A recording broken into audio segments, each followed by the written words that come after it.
I didn't really love the Google Home when I first got it. I thought it was kind of an unfinished product, especially from a big company like Google. I'll leave that video down below if you haven't seen it already.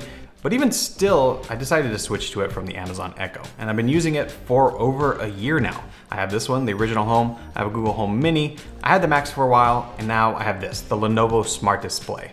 And this is by far my favorite Google Home product, and I think it kind of solves all the issues I had with the original Home. I've always felt there was kind of this disconnect when using the Home products. I would ask it a question and it would give me an answer. Sometimes it would be perfect, sometimes it would be the wrong answer or not exactly what I was looking for, and sometimes I wouldn't hear it.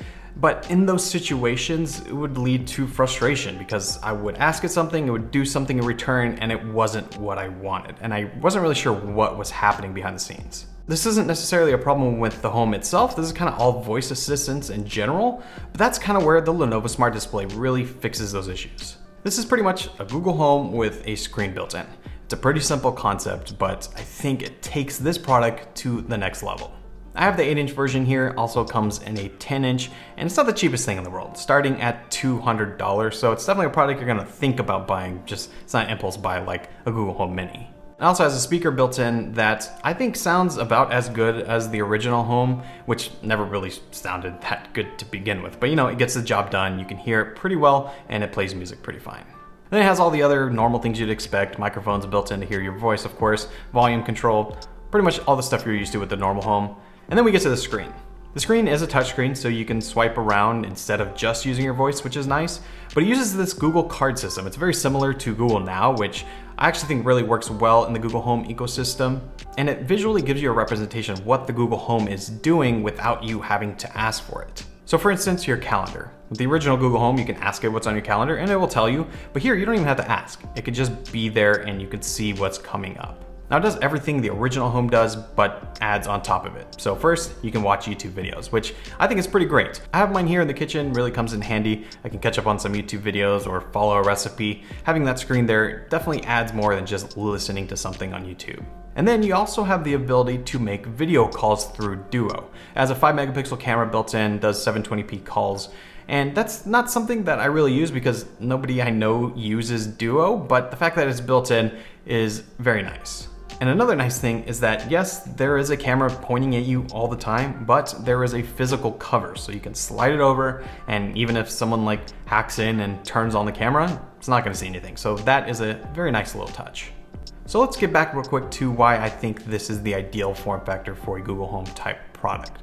So in the morning, I'm getting ready and I ask the weather. A lot of the times I'm like in the closet or I'm in the bathroom and I'll hear it say something, but I won't exactly hear it. Now I can just glance at it and I'll see, oh, it's gonna be 75 degrees today. Or another question I ask, when does Target close? And normally it'll read it aloud and I'll listen to what it says. But with the screen, I just kind of glance at it. I see all the different Targets around my region, I see where they are, and I can see the hours of operation. So it just kind of cuts the transaction in half. And then finally, let's say I ask it a question and it gives me an answer, but I'm like, that doesn't really make sense for the question that I asked. I can see what I asked because it writes it out and transcribes it on the screen. I can be like, oh, okay, it just didn't understand what I was saying there. And then I can ask it again.